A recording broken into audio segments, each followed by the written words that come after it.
Você precisa conhecer agora a nova plataforma progressista OM Play, Outro Mundo em Debate. Vem conhecer, entra na plataforma, você vai encontrar cursos com os principais pensadores da história do mundo. Foucault, Freud, Lenin, muito mais com os professores renomados. Vem fazer parte dessa iniciativa, conheça a OM Play.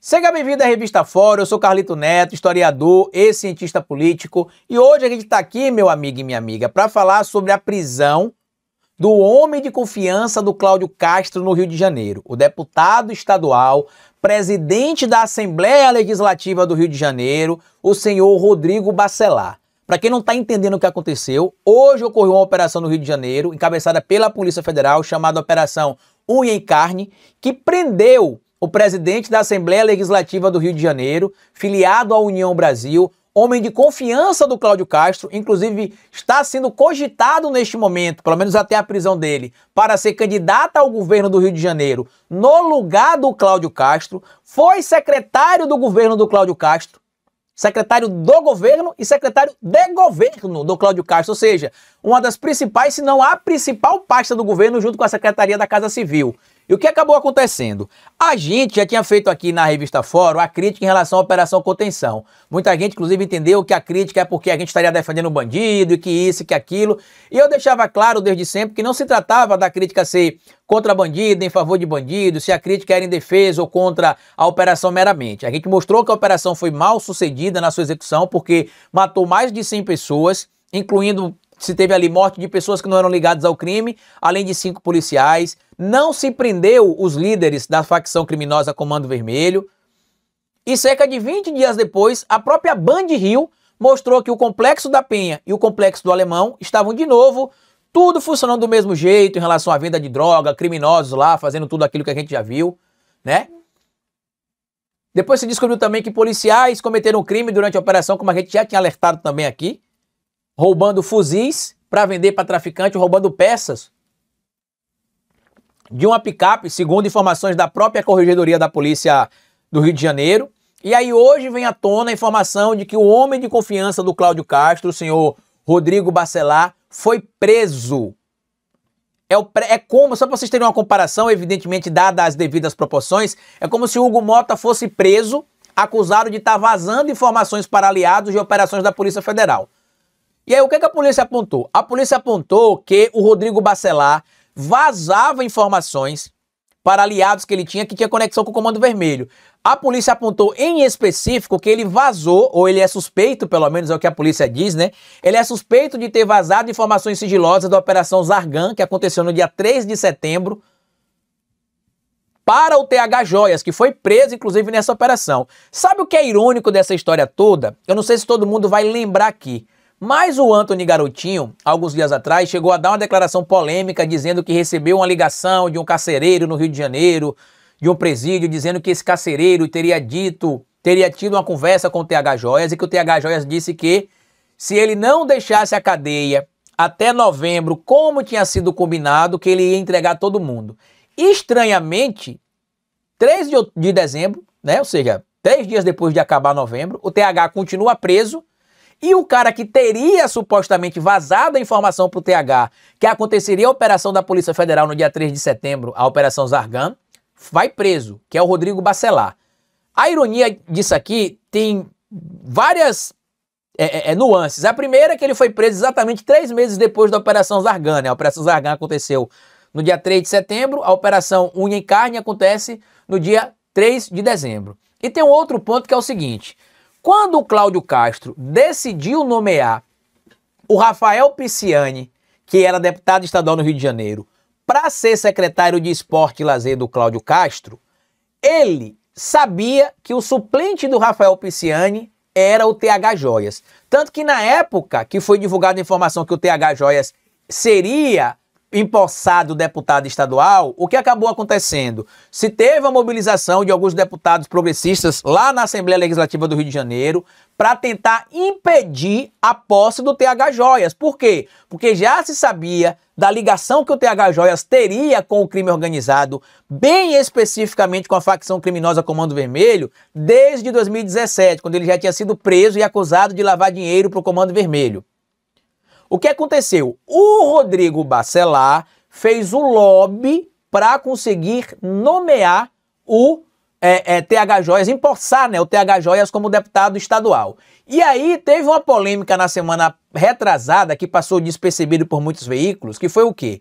Lá no dia 17 de novembro, um assessor do Cláudio Castro, um assessor da Secretaria da Casa Civil do Cláudio Castro, tinha pedido em uma carta enviada ao governador no dia 4 de novembro, a sua exoneração do cargo na pasta da Secretaria da Casa Civil. Essa informação foi divulgada na Folha de São Paulo no dia 17 de novembro, mas o pedido de exoneração se deu no dia 4 de novembro. E o que é que traria a matéria aqui, ó? Assessor do governo Castro pede exoneração e acusa secretário de ser criminoso. Victor Travancas, da Casa Civil, cita profunda inconformidade com André Moura. Segundo ele, o pedido do Cláudio Castro, o pedido dele para o Cláudio Castro não foi atendido, o Cláudio Castro não aceitou exonerar ele e ele continua como assessor na Secretaria da Casa Civil.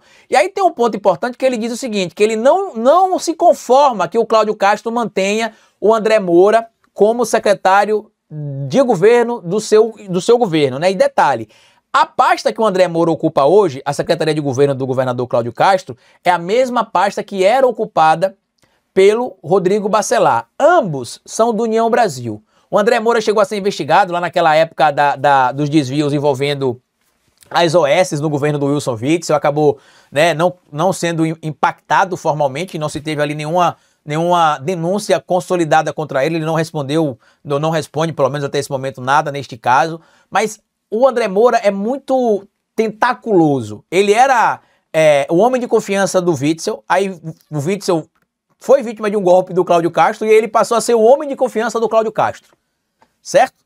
E aí o que é que teria, Carlito, nessa carta enviada pelo Victor Travancas para o Cláudio Castro? Eu não vou ler a carta toda, mas eu vou ler só um trecho, porque quem é o André Moura, para você que não lembra? O André Moura é essa figura aqui, ó, que era líder do governo do Michel Temer. Deixa eu mostrar para vocês aqui, que vocês rapidamente vão lembrar dele.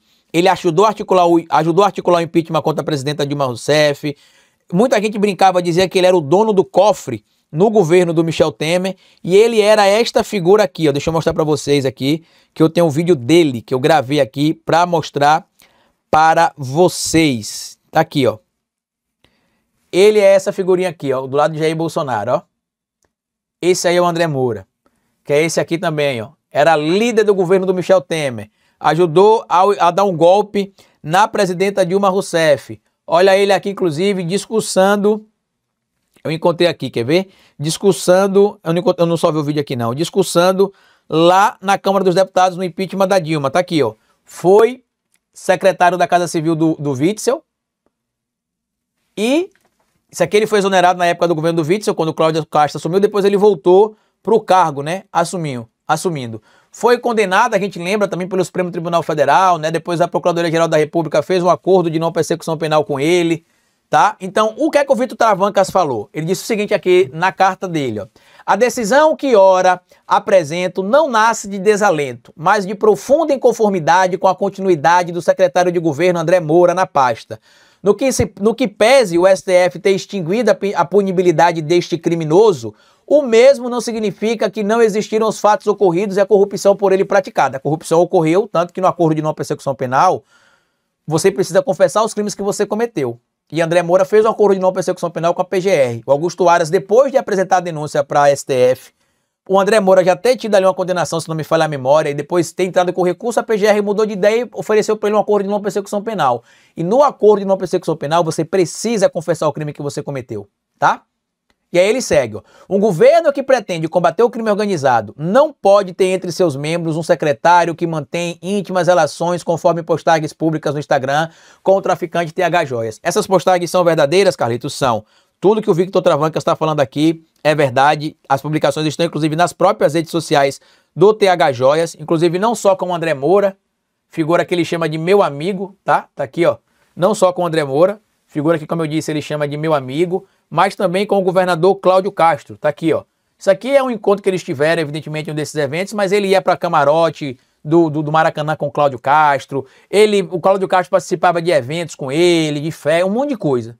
Então, se futucar um pouquinho mais, a gente vai ver onde é que isso vai chegar. E eu acho, inclusive, que esta situação agora, da prisão do Rodrigo Bacelar, esclarece para muita gente o porquê que o Derrite, o Tarcísio, o Caiado, os bolsonaristas queriam atrapalhar o trabalho da Polícia Federal. Primeiro, eles não queriam que a Polícia Federal investigasse ninguém, era tudo por conta da Polícia do Estado.